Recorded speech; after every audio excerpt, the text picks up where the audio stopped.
Hey everyone, so in today's video we are going to cover everything you want to know about electives, right from how do you go about choosing an elective paper to what are the various subjects under electives to finally moving on to the general preparation guidelines which can be applicable for any open book paper for that matter so that maximum students benefit out of it. So let's quickly get started. The first thing is how do you actually choose what subject you want as your elective. I think there are 4 points which you should consider here in the order in which I'm saying. The first one being what are you actually passionate or interested about.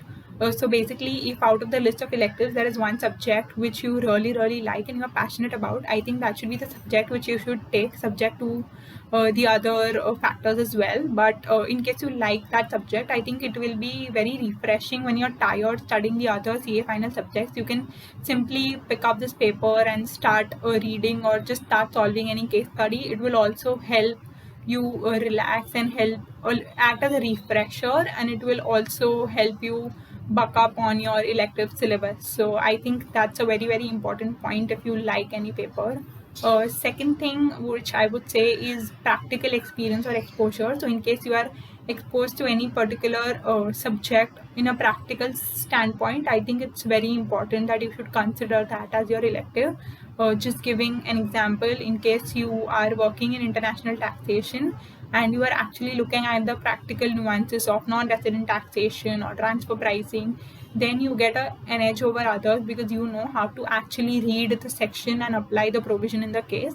So you will be in a much better position and you will not need to give too much effort in studying for the elective. This is just an example about international taxation. You can apply it to any other subject for that matter. In case you are in India's advisory or something, I think GFRS is the best option. So anything of that sort, I think you should consider synergies there between your articleship experience and the elective paper. Third thing will be past trends or how easy or difficult the paper is. Again, this is not the single factor which you should rely on, and the institute does not actually follow any trend, and it may just turn up that the most easiest paper comes very difficult in your attempt. So this factor should not be considered in silos, but you can always see what is the syllabus of each subject and what is it that the institute is testing upon. So one main and the most important thing is to actually go to the BOS knowledge portal and look at the syllabus of each subject, because that is when you'll understand that, okay, these are the topics under this subject and this is what I'm being tested on. Because just listening to financial services and capital markets, for example, will not give you an idea of the syllabus. What perception is there in your mind may be completely different from what the syllabus is. So you have to actually go to the website and see what is the syllabus, and also look at a few past papers and understand that is this something I will be able to crack, because this tends to be a very scoring subject. So you should obviously consider that what is it that you will be able to crack better and score better marks, because ultimately your score is going to matter.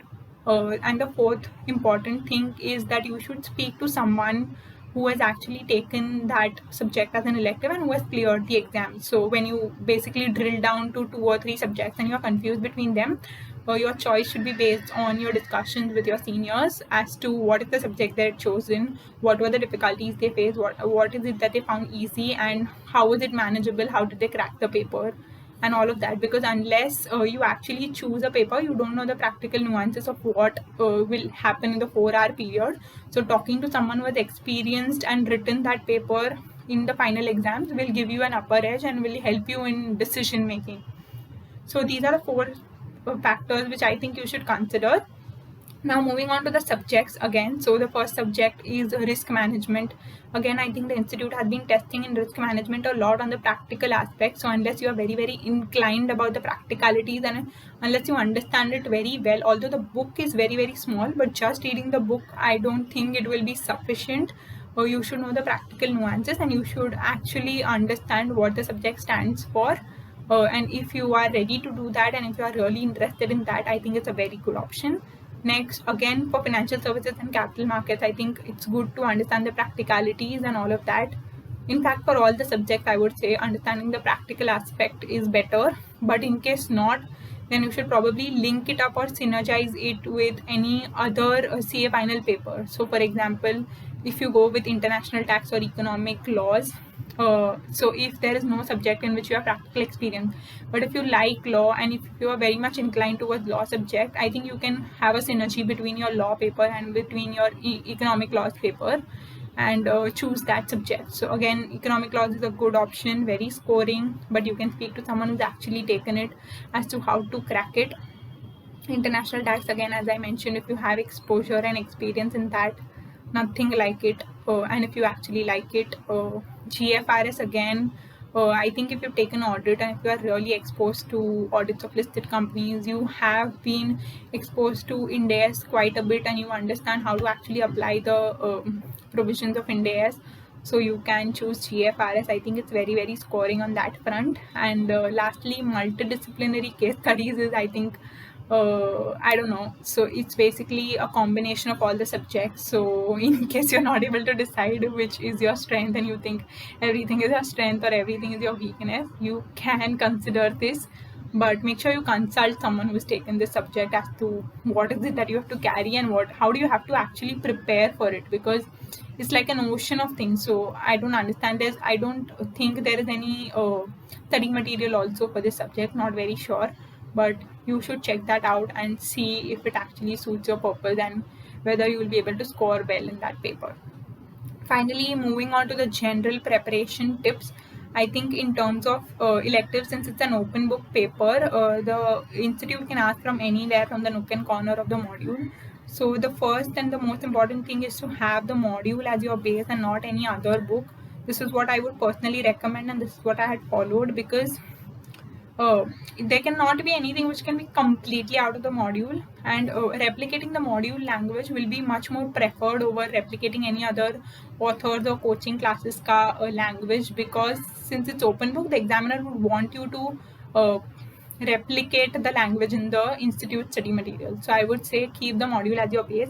You can refer to any other author's book or classes books, but you should just keep it as your secondary material and put referencing in your classes book as to what is additional in your classes book that is not there in your module, and that should act as your additional material. And secondly, you should know your modules very well. So basically, if you flip the pages, you should know that this point is here and this point is here. For that, an index is very, very important. So you should make an index of all the key points, because again, there are 40 marks of MCQs here, which are very, very scoring. So you should ensure that you solve your MCQs very, very fast and in a much accurate manner, so that you get sufficient time for subjectives. Although the paper is of 4 hours, if you speak to anybody, they will tell you that the papers of electives are very, very lengthy and even 4 hours are not sufficient. So having an index is really, really helpful in case of electives. Also, cross-referencing, as I mentioned, cross-referencing one book to the other is very important. If you are referring one section from this book and one section from another book, you should have a list ready ki kaun se book se which section you are referring. Then solving case studies. This is super important. Just reading the material will not help, because ultimately you are supposed to solve 4 case studies in your exam, and unless you solve 20-25 case studies, you will not understand how do you actually read a 3-4 page case study and attempt the questions. So solve case studies and solve it on your own. First solve the entire case study without seeing the solution, and then check your solutions and map it, and in case it does not match, mark it. Understand what the approach is. If your concepts are wrong, move back to your concepts. So solving case study is very important, and I would recommend even for case studies, you can make a quick summary of what all case studies are there. So basically from your past papers, mock tests if they release for electives, RTPs I don't think they release, mock tests they do. So, and sample case studies on the institute website. These are like the essential list of case studies you should refer, and you should make a list of what case study and what is the topic against each case study, so that in case a similar case study is asked in your exam, you can quickly hop on to that case study and see how it is answered as per the institute suggested, and replicate that, or write it in a similar manner or format, so that your suggested and your final answer should match, so that the examiner is happy and can give you much better marks. And finally, I think in electives, having a hold on your concepts is very important. Here, there is nothing that you have to actually remember, that this form number or these many days you have to file something, or there's nothing you have to actually remember, because you can always refer your book but having a strong hold on your concepts is important, because they will not ask you everything directly from the module. And also things that you have to actually can be asked in your MCQs, like number of days, form number, section number, summarize it very well, so that you don't need to go to the module and see what it is, because in case any direct MCQ is asked, you can just refer to your summary list and quickly answer that. That will save up on your time. And finally, you should make a list of what all books you want to carry and what all books you want to refer, because that is what is very important. Carrying too many books and getting confused in the 4-hour period will not help. Instead, having a very strong plan as to what you have to refer from where and what all books you are actually going to carry in your exams will really help you in the long run. So all the best, and keep studying, and I hope this is helpful. Thank you.